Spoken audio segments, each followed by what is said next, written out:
is very important because if we are going to compare the body to a cell, the nervous system is actually the nucleus. No, it's the control center. So the nervous system controls and coordinates all bodily processes. Okay, and in its control, of course, the system has this function. No? It functions in irritability. If you can still remember, one of the characteristics of living organisms, we said it's irritability or responsiveness. No? An organism is capable of sensing changes in the external and the internal environments. And after sensing, of course, the organism is able to respond, okay, to a particular stimulation or to particular stimuli. And of course, sabi natin, the ultimate aim of irritability is again survival. Okay? Because we should have the capacity to detect changes in our environments, and because those changes may be beneficial, no, some of them are not, some of them are detrimental, so we have to act, we have to respond accordingly, no, for us to survive. Okay, and it says here we have three principal components of irritability. Okay, principal components of irritability. So first we have, of course, we have sensation, and then we have conduction. Okay, and then we have the effect. Okay, we have the effect or a particular response. Okay, so in this case, in terms of, okay, so sabi, no, like for example, if we are close, or say for example, no, upon coming in close contact with a hot object, for example, a fire, so there is sensation, right? So you have sensory impulses, okay, being carried or being, so there is reception, diba? Reception of sensory impulses, no? And the sensory impulses, they now travel, they are conducted, okay, going to the central nervous system. The central nervous system now interprets, okay, the sensory impulses, okay, interprets and makes a corresponding decision. And the decision is sent, okay, via a motor neuron. Okay, so a motor neuron can actually, sabi natin, no, if you can still recall our discussion of the muscular system, di ba? Before a muscle can contract, it needs stimulation. It needs an action potential. Okay, so after stimulation, after sending a motor impulse or an action, a motor impulse, so it generates now an action. Okay, so we now draw. Now the response is to draw the hand away from the source of heat or from the source of fire. Okay, so these are the important components of irritability. So you have reception. Okay, so you have reception, you have conduction, and then you have the response. Okay, so those are the works of the sensory neurons, which are going to later discuss sensory neurons, and then we have the association neurons, and then we have the motor neurons. So we are going to discuss a little bit when we go to the types of neurons in terms of function. Okay, it's made up of the brain and the spinal cord. Okay, and the peripheral nervous system, okay, is made up of the cranial nerves and the spinal nerves. Okay, so ito, no? So you have the cranial nerves arising from the brain, and then you have the spinal nerves arising from the spinal cord. Okay? Okay, so to further that, so again, you have the CNS. No? The CNS is made up of the brain and the spinal cord. And the PNS, or the peripheral nervous system, is made up of the cranial nerves and the spinal nerves. Now, in terms of division, in terms of function, you have here the somatic nervous system and the autonomic nervous system. So we are going to discuss, okay, this later, especially in terms of their function. Okay. Okay, now we go to the CNS, or the central nervous system.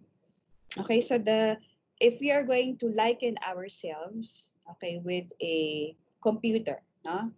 The central nervous system is our central processing unit, or that's the CPU.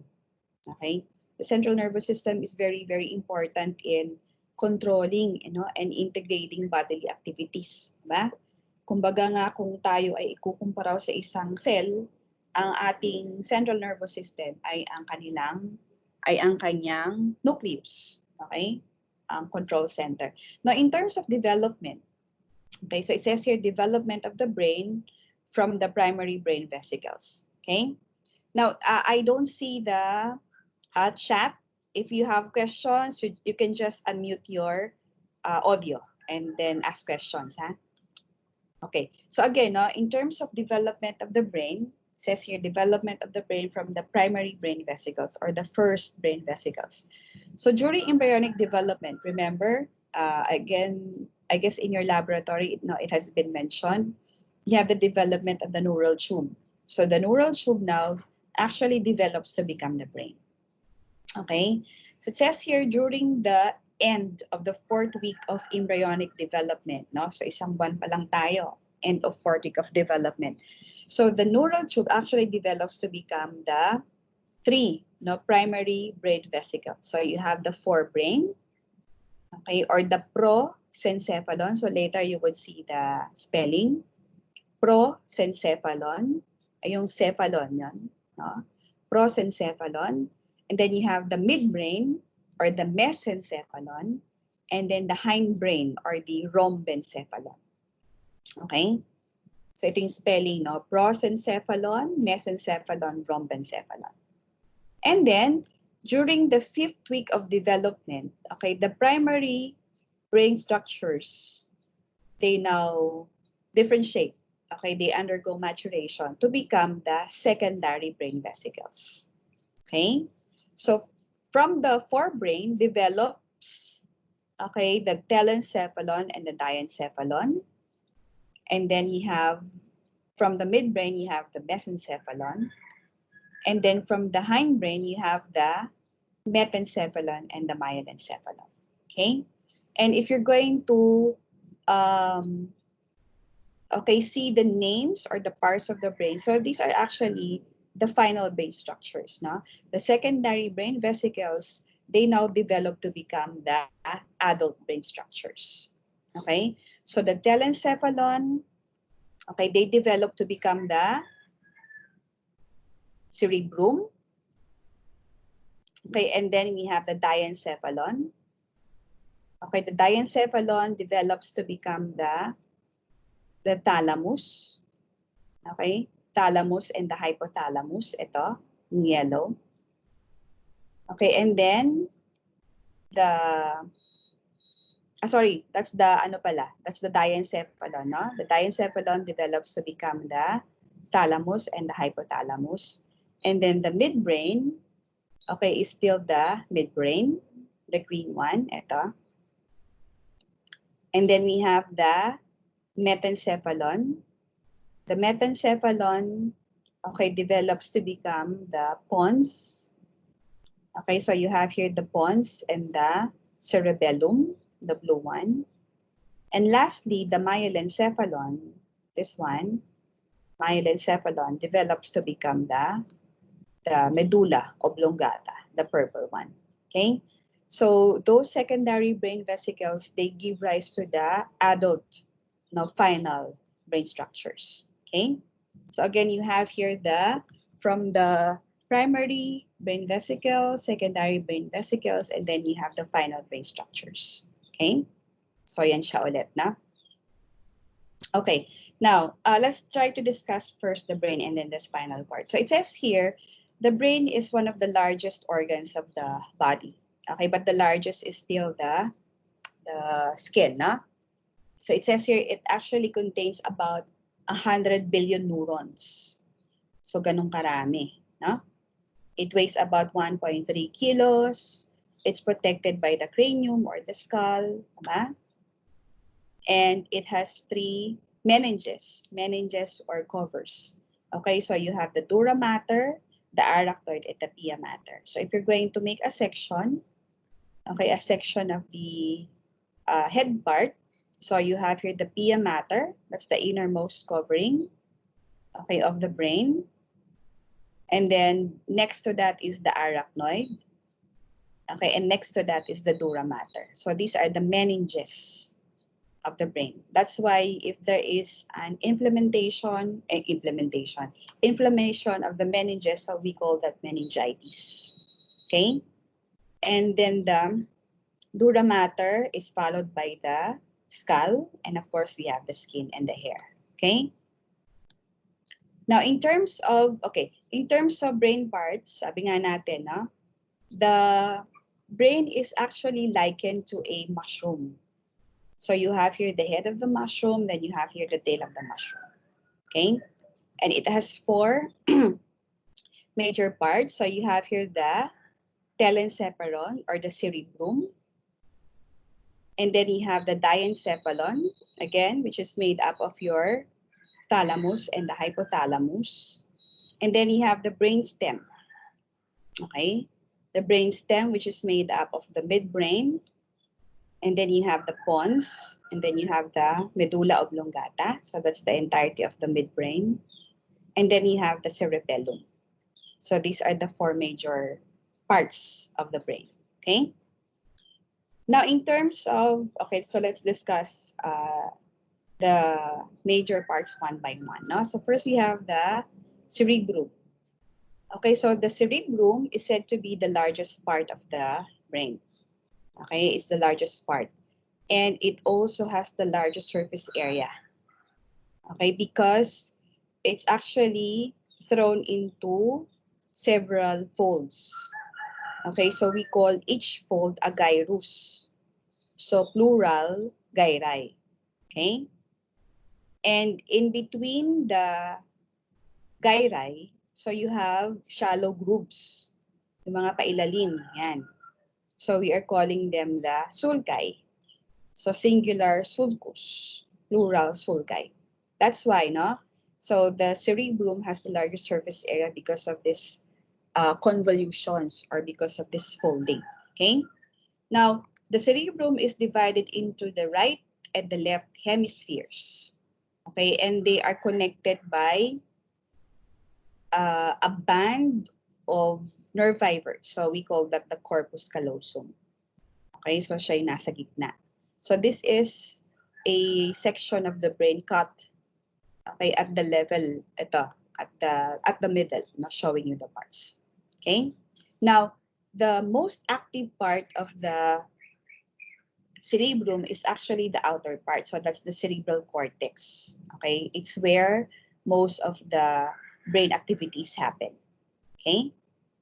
So yeah, no. So the cerebrum is the largest part of the brain because it's the seat of our intelligence, it's the seat of our memory. It's important in processing sensory inputs and motor inputs or motor outputs. Okay? At sabi nga nila, 'di ba? Sabi nila ay pag medyo mas malaki daw ang ulo ay mas relatively ay mas matalino.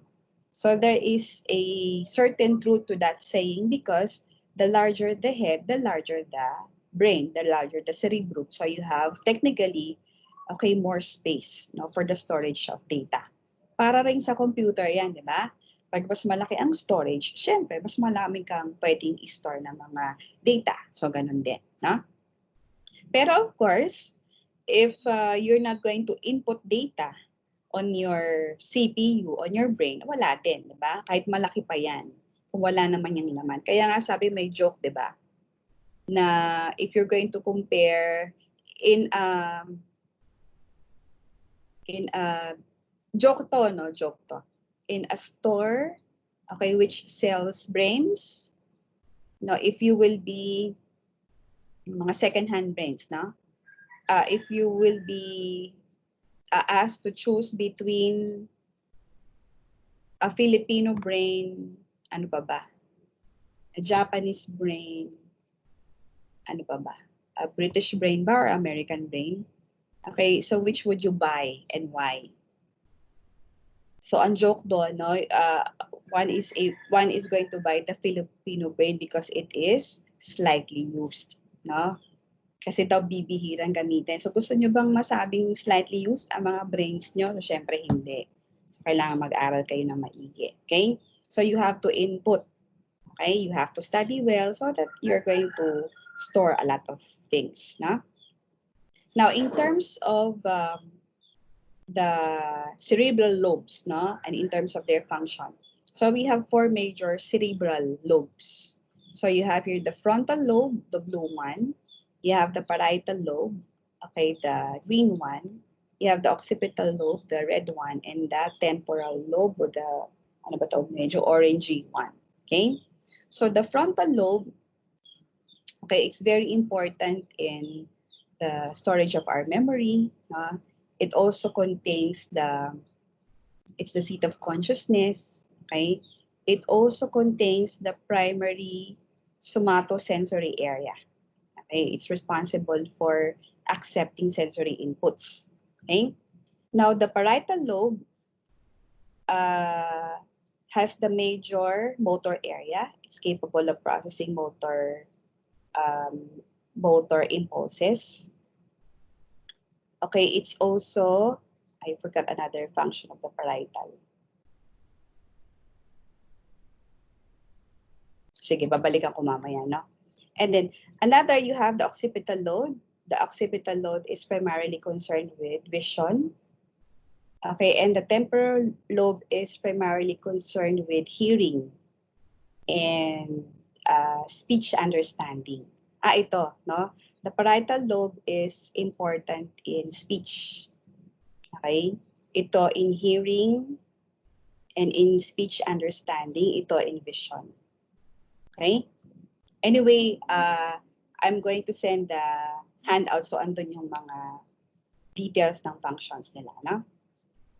So again, no? So I mentioned earlier that you have the primary olfactory visual cortex. Ito, no? So for vision, ito for hearing and speech understanding, ito for speech din. Okay? Okay. Now, in terms of, sabi, no, we have, you have here the function map of the cerebral hemispheres. Okay, function map of the cerebral hemispheres. So, it shows you the area.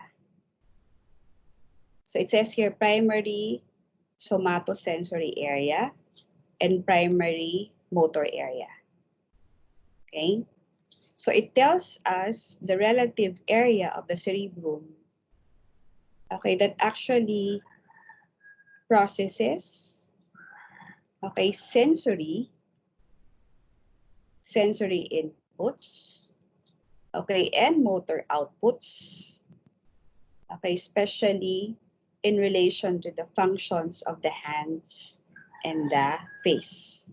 Diba? So, if you have here the surface area of the cerebrum, sabi natin yung cerebral cortex, it shows you the relative area, okay, that actually takes care, no, of the, in this case, sensory inputs coming from the feet, okay, coming from the leg, from the thigh, from the tongue, trunk, from the head, from the arm. So, majority of the surface area is actually allotted. Okay? It's actually allotted to the hands and the face. Kasi sila yung maraming trabaho. Diba? Yung kamay, lagi natin ginagamit yan. Sensation. Kasi ito sensory, ito motor. Okay? Laging ginagamit ang kamay sa lahat ng bagay. Okay? Also, we have our sense organs, no? And they are concentrated on the head part. Diba? You have the sense of sight, you have the sense of hearing, sense of smelling, sense of taste, you have also sense of touch. So halos lahat din yan nasa mukha. No? So what we are saying is, ang laki ng bahagi, no? Malaki ang bahagi ng cerebrum, okay, na ginagamit para daw makapagproseso, okay, ng mga sensory inputs at saka mga motor outputs. Okay? So yung ibang bahagi ng katawan, maliit lang na area ng cerebrum ang nagagamit. Kasi halos daw lahat ng sensations nanggagaling sa kamay, nanggagaling sa ulo. Pati yung mga works natin, no? Ginagawa ng kamay, ginagawa din ng ulo. Okay? Okay. Now, in terms of cerebral dominance, okay? Sabi, left-handed siya, right-handed siya. Okay, so sabi, no? So in terms of cerebral dominance, okay, so the right cerebral hemisphere, okay, is actually responsible for intuitive talents. Okay? If you're very creative, okay, if you know how to really draw, okay, if you develop appreciation for music and the arts, okay, so if you are imaginative, intuitive, if you can produce visual pictures, from auditory, from olfactory, diba? From visual stimulations. Okay, if you are good in literature, in poem making, so yan, no? So the right side is dominant. And it's left-handed control. Kaya sabi nila, pag kaliwete daw, magaling sa drawing, diba? Kasi the right side of the brain is active and it controls it's not controlling, but kasi the nerve tracts, coming from the cerebral hemispheres, they cross. So the nerve tracts arising from the right brain, they actually cross going to the left side. Kaya left-handed ang control and vice versa, no? Those tracts arising from the left brain, they cross to the right side. That's why pag active ang left, no, meron kayong right-handed control, no? So the left cerebral hemisphere accounts for the analytical skills, no? If one is good in math, okay, in logic, okay, in symbols and numbers, in written and spoken language, okay, in scientific skills, so the left cerebral hemisphere is dominant over the right side. Ma'am, paano yung mga genius? Parehong active, no? Parehong active ang kanilang kanan at ang kaliwang cerebral hemispheres. Okay? So, yun, no? Okay, so ito. So, you have a list of the functions, okay, attributed to the right hemisphere and the left hemisphere. Okay? Okay, so we go now to the diencephalon. So sabi natin, no, all in all, okay, the cerebral hemisphere, okay, is the seat of our intelligence, consciousness, memory. Okay, it processes sensory inputs and motor outputs. Okay, so yan, no? What about ito? And also, of course, we have the different skills. So they are all related to our cerebrum. Kaya ingatan ang cerebrum nyo at dagdagan din ang mga inputs, no? Kasi nga sabi nga sa evolution, di ba? An organ that is not used atrophies. Di ba? Lumiliit hanggang sa nagiging vestigial, nawawala na. Display organ na lang. Okay, so don't do that to your brain. So study well. Okay? So another part of the brain is the diencephalon.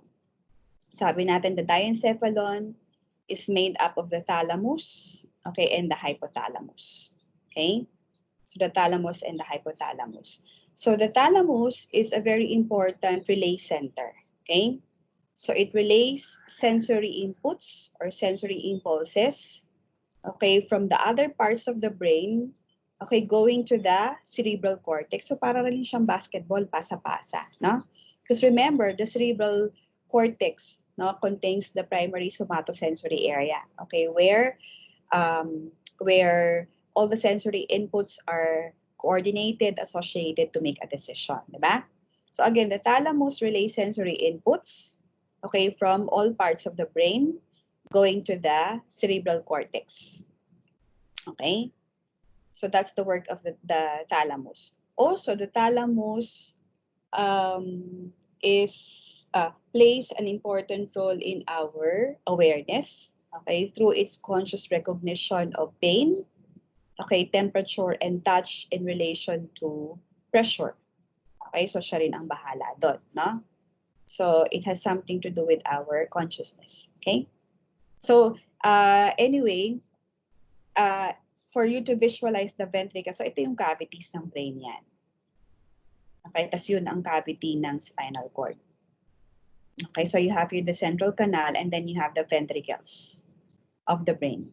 So this is where the cerebrospinal fluid circulates. Okay? And ito, no?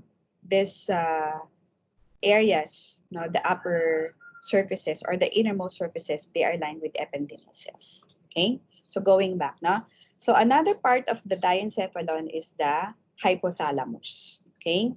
The hypothalamus is a very small but terrible part of the brain, no? Ang liit-liit niya pero napakadami niyang ginagawa. Okay? So the hypothalamus is one of the major regulators of our metabolism, no, by controlling the autonomic nervous system. Because the autonomic nervous system actually controls and regulates the work of our viscera or our internal organs. Okay? So it has something to do with regulation of arterial blood pressure. Okay, it has something to do with motility, no? It regulates and controls the motility of our gastrointestinal tract. Okay, it also regulates our temperature. Okay, it also affects our emotions and behavior, no? Sexual behavior, emotions, you have love, anger, anxiety, fear, aggression. So, andyan yan, no? The hypothalamus also regulates our patterns of sleep and waking time, our biological clock. No? It's the one controlling our biological clock. It's also responsible for enhancing feeding, di ba? Kasi meron siyang feeding centers, meron siyang satiety center, no? So that we are satisfied with what we have eaten or what we have ingested or taken. Meron din siyang hunger center. Diba?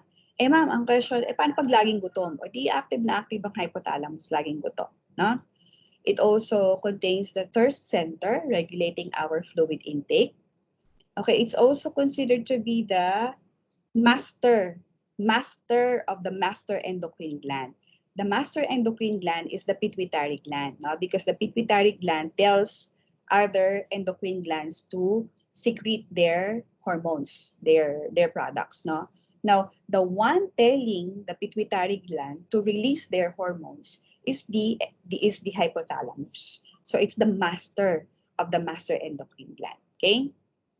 So virtually, the hypothalamus, together with the pituitary gland, actually coordinates and controls all activities in relation to growth, metabolism, development, and homeostasis. No? Halos lahat siya ang nag-uutos eh. Ito yung pituitary gland. No? Okay? Kaya nga sabi, no, a woman, no, a science-oriented woman can tell, okay, whether, okay, her suitor is a science person or a non-science person. Okay? So, paano nanliligaw? Kung halimbawa, biology sa biology, nanligaw, no? Okay? Paano mo raw sasabihin? Paano ka manliligaw? Sige nga, may nakakaalam ba ng phrase na yon?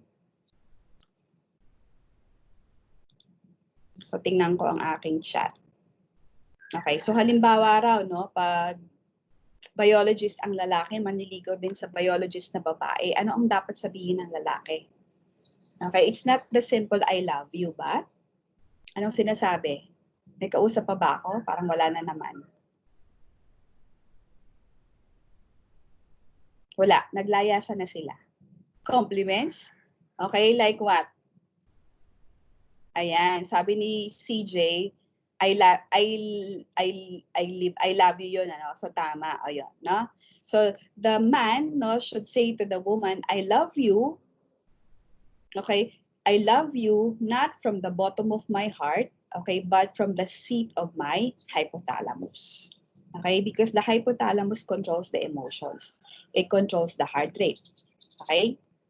So siya rin yung nagpapabilis it helps also in the regulation of heartbeat. So siya rin yun, no? So sabi nga, tayo ay, ang nagmamahal talaga ay ang utak. Ang puso lang ang nakakaramdam. Natural, hindi naman nakakaramdam ang utak, di ba? Ang puso lang ang nakakaramdam kasi siya ang tumitibok. Hindi naman tumitibok ang utak, di ba? Tumitibok siya kasi meron siyang cardiac muscles, no? But it's really our brain, no, who loves or which loves. It's not really the heart, no. So the heart is the one performing the action, pero it's really the brain, no, who loves the partner. Okay? So yun. So again, I love you not from the bottom of my heart but from the seat of my hypothalamus. So yun daw ang dapat sabihin, no? So yun. Okay, so what else? Body temperature. Okay. So another part of the brain. So we have here the midbrain, this one. Okay. Okay, so the midbrain is a very important relay center also, no? It relays or conveys sensory inputs from the spinal cord. Okay, going to where? Going to before the cerebral cortex. Going to the thalamus, di ba? Sabi natin the thalamus relays sensory inputs to the cerebral cortex, no? So again, the midbrain, okay, relays or conveys sensory inputs from the spinal cord, okay, to the thalamus. Then the thalamus relays sensory inputs to the cerebral cortex, ba? And from the cerebral cortex, motor impulses are relayed again to the midbrain, okay, going to the spinal cord and going to the cerebellum, because the cerebellum is the higher center for coordinating muscular contraction. Okay, so that's the work of the midbrain. Okay, what about the pons? No? So the pons actually means bridge. No? It connects. Okay, so the pons connects the spinal cord, okay, to the brain, and also connects the other parts of the brain. Okay? Kaya tinatawag siyang bridge. No? And the pons is also important in regulating breathing, in regulating respiration. It also contains centers for chewing and salivation. So yan, that's the work of the pons. Huh? Now another is the medulla oblongata. The medulla oblongata is the last part of the brain, and it's very important also in regulating the functions of the autonomic nervous system. No? It has a cardiac center, okay, thereby controlling and regulating heartbeat. Okay, it also contains the vasomotor center, so it also regulates arterial blood pressure, and it also contains the respiratory center. So ano yun CVR, no? Cardiac center, vasomotor center, and the respiratory center. So it's responsible for regulating. We have sneezing, coughing, chewing, hiccuping, vomiting. So yan, no? So it's the work of the medulla oblongata. Okay? And then lastly, we have we have the cerebellum. The cerebellum is referred to as the little brain. Okay, it's the little, kasi when we say brain, we are really pertaining to the cerebrum kasi yun ang talaga nakikita, no? So the cerebellum, in terms of morphology, it also has several folds, no, like the cerebrum, so that's why it's called the little brain. Okay, and the cerebellum is very important it's the higher center for coordinating bodily movements, no? It's also a center for learning new skills like swimming, like playing the guitar or playing the instruments like biking. So nandiyan nakastore ang memory, no? It's also very important in the maintenance of posture and balance. Okay, that's why when a person, okay, actually meets an accident, and if the cerebellum is damaged, it now causes paralysis. Nagiging vegetable na. no? Hindi na nakakagalaw. And the same is true with the spinal cord, no? Because again, it's the higher center for coordinating bodily movements, no? It's the cerebrum. So, andito siya. Kaya iwasang maumpog ito. Actually, iwasang masira ang inyong brain tissue kasi, di ba sabi natin, the tissues of the body, they can repair themselves, but not the nervous tissues. Okay? So, that's why brain damages are permanent. Okay? Kung halimbawa may na-damage ng portion ng brain na yun, kung ano man nakastore na memory doon o yung function nun, nawawala yun, no? Kaya ingatan ng ating mga utak. That's why it's really very protected by the cranium and other parts of the skull. Okay? So, yan, no? So, that's for the parts of the brain. Okay. Now, we go to the spinal cord. Ito yan. Okay? So, the spinal cord is another part of the central nervous system. It's very important acting as a highway. Okay? So it receives and processes sensory inputs coming from the nerves and also sends motor inputs or motor outputs, no, going to the effectors. So it's an information highway. Okay? So yan, no? So if you're going to make a cross-section of the spinal cord, ito yon. So it says here, it has 31 segments in humans. Okay, the numbers, they somehow correspond to the number of vertebrae. Okay, so we have C1 to C7, pero ang cervical vertebrae natin ay C1 to C8, no? Pero ang cervical vertebrae natin ay hanggang 7 lang. So C1, so these are the segments, no? C1 to C8, T1 to T12, L1 to L5, S1 to S5, and then one coccygeal. Merong isang coccygeal pa. Mamaya, i-ano natin, no? So there are 31 segments, okay? So it says here, if you're going to make a cross-section of the spinal cord, the gray matter, this is the gray matter, this actually contains the neurons. So the dark purple ones that you're seeing, they're actually the neurons, and they are so very gorgeous, no, when you look at them under the microscope, okay? And the white matter, they actually contains the nerve tracts, the axons, okay, the myelinated axons, okay, and then the axons, they join forming the nerves, no? So if you have here a section of the spinal cord, meron siyang dorsal sensory root at saka yung ventral motor root, which we are going to discuss later when we go to the spinal nerves, okay? So again, it has also 3 meninges. You have the pia mater, the arachnoid, and the dura mater, like that of the meninges of the brain, okay? So that's the spinal cord. Now, it acts as an information highway, okay? Getting information from the outside, no? Getting sensory inputs from the outside, okay? And also sending motor outputs going to the effectors. Again, effectors could either be muscles or glands, okay? Now, what about the peripheral nervous system? So the peripheral nervous system is made up of the cranial nerves, okay, arising from the brain, and the spinal nerves arising from the spinal cord, okay? There are 12 pairs of cranial nerves and 31 pairs of spinal nerves, okay? So what is a nerve?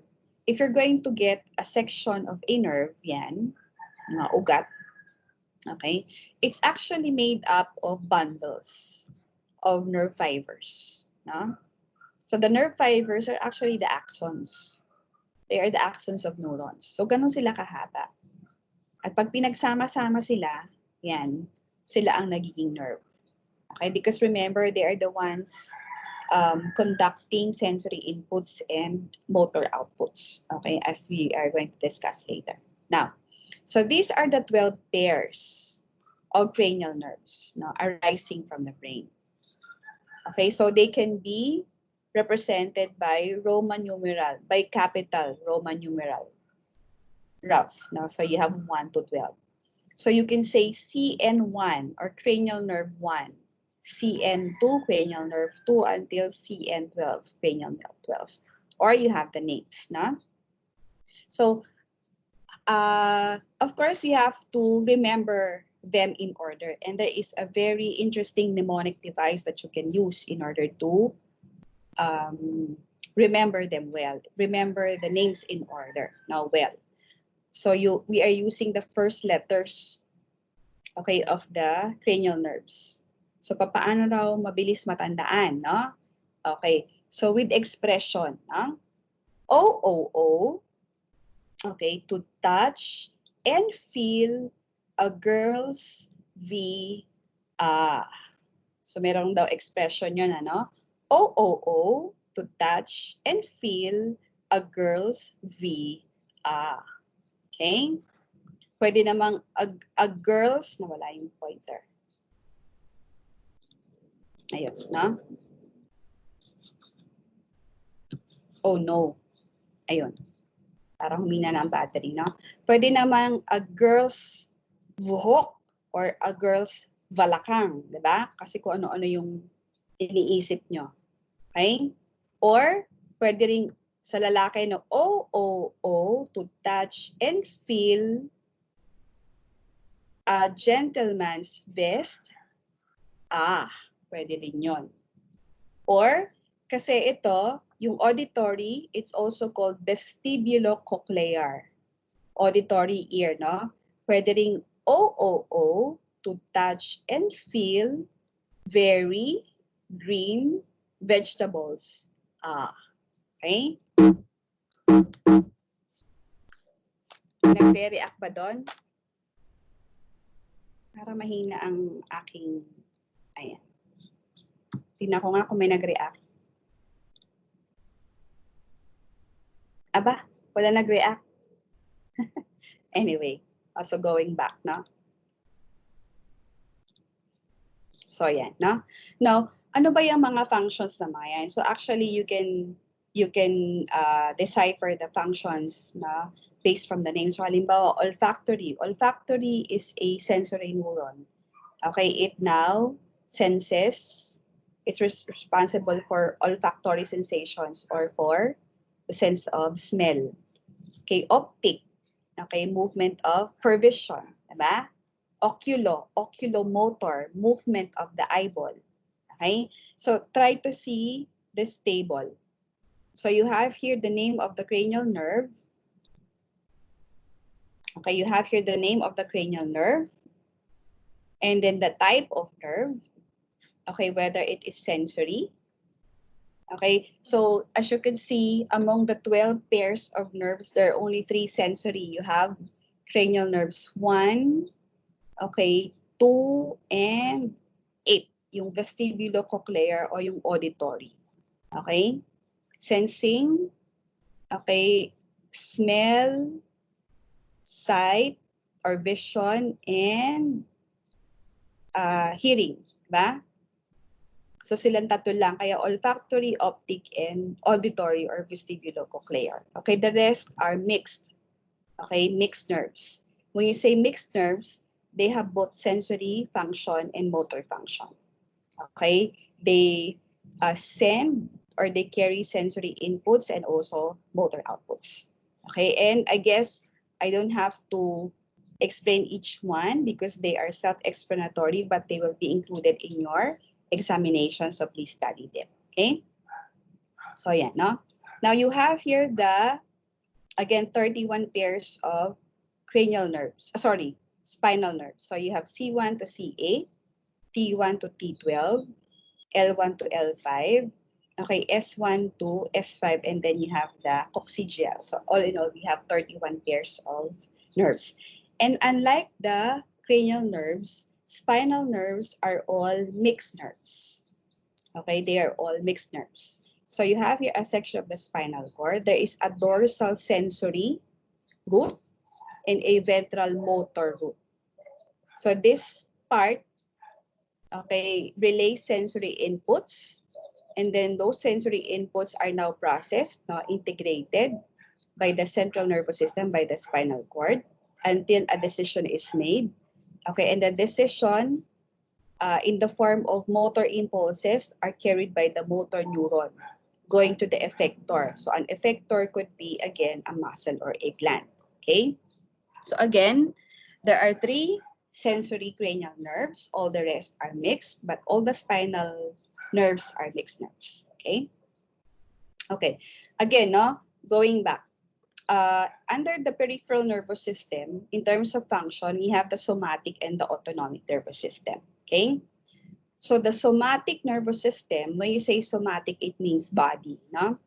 So it now includes all sensory neurons conveying sensory inputs, okay, from the head, from the trunk, from the extremities, no, from the body wall, going to the central nervous system, and all motor neurons carrying motor outputs or motor impulses going to skeletal muscles.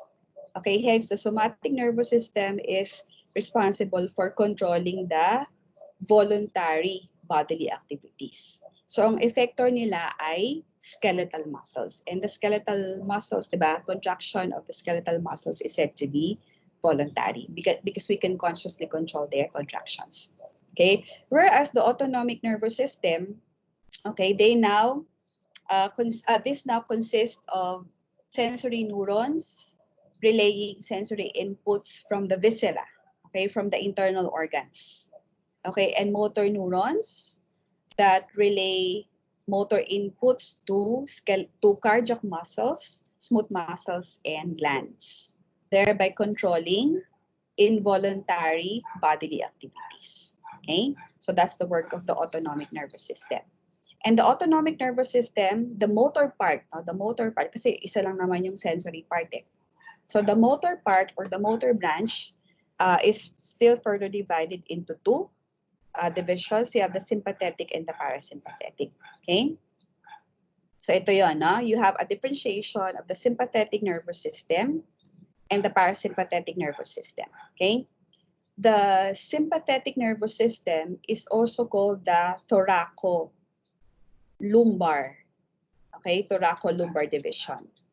Because the nerves, okay, they arise from the thoracic and the lower and the upper lumbar segments of the spinal cord, hence called the thoracolumbar division. Okay, and this sympathetic nervous system actually functions or addresses body needs during increased activity or during emergencies.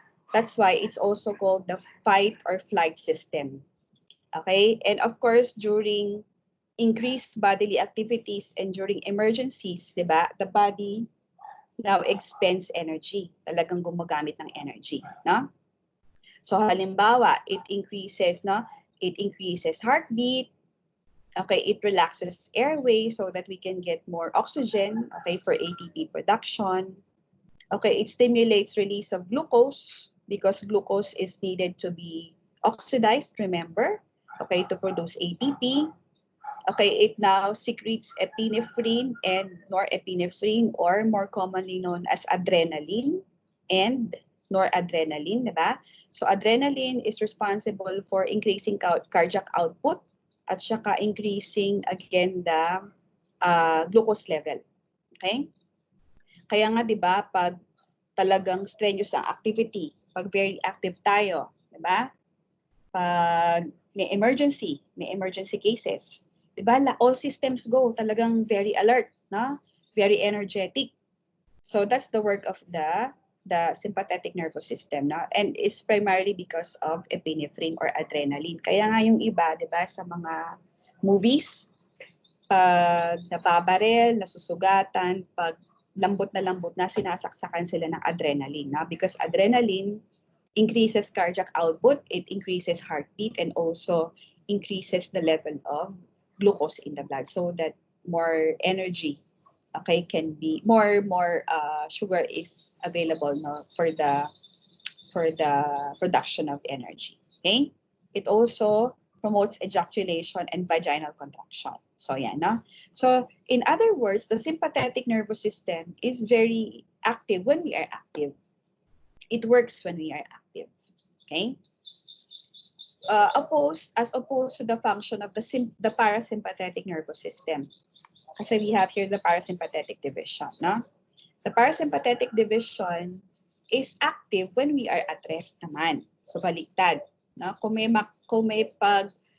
meron o nagpapabilis ng pagtibok ng puso, may nagpapabagal naman ng pagtibok ng puso. Hindi naman pwedeng lahat bilis na lang ng bilis. So dapat may tagapagpabagal din. Kumbaga meron kang switch on at meron kang switch off.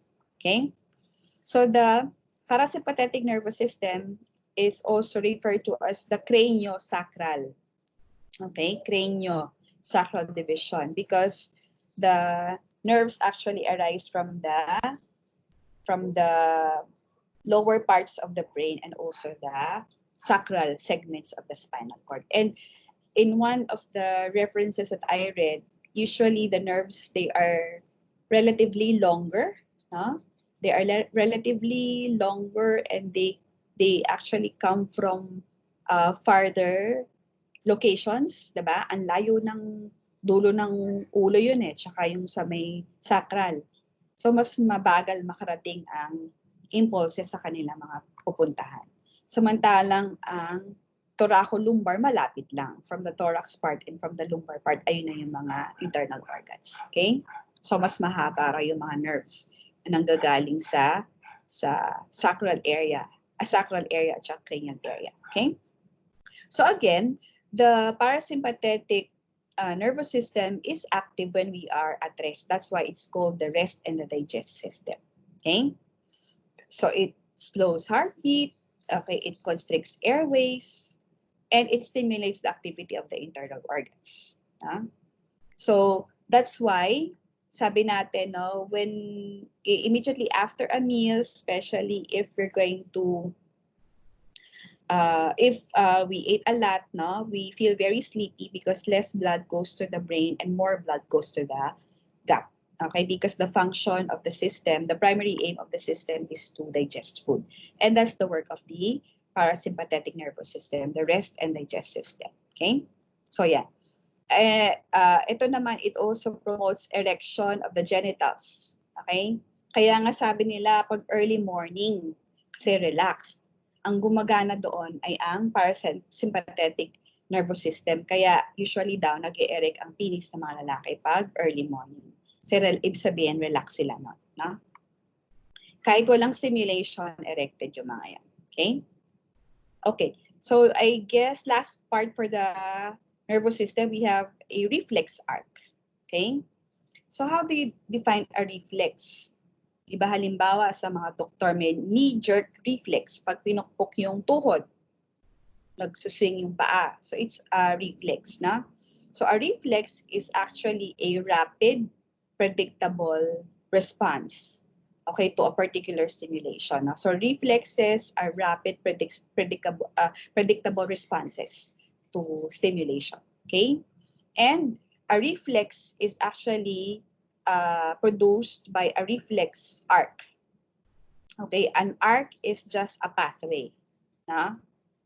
It's a pathway that is being traversed by a stimulation. So it's also in relation to the components of irritability earlier. So what are the components of a reflex arc? So you have a receptor. Okay, a receptor or receptors, of course, they receive stimulation, okay, from the different organ. Like halimbawa, if you were pricked by a pin, so there will be reception of pain, diba? Okay, so there is reception. So one part is the receptor. So the receptor now sends impulses, sensory impulses to the sensory. Actually, the receptor is a sensory neuron. So you have the sensory or the afferent neuron, which now conveys sensory impulses going to the CNS. In the CNS, you have there the interneurons or the association neurons. They're responsible for integrating all the impulses, all the messages, and correspondingly, they are responsible for creating a decision. So merong decision na, ay, natusok siya ng pin.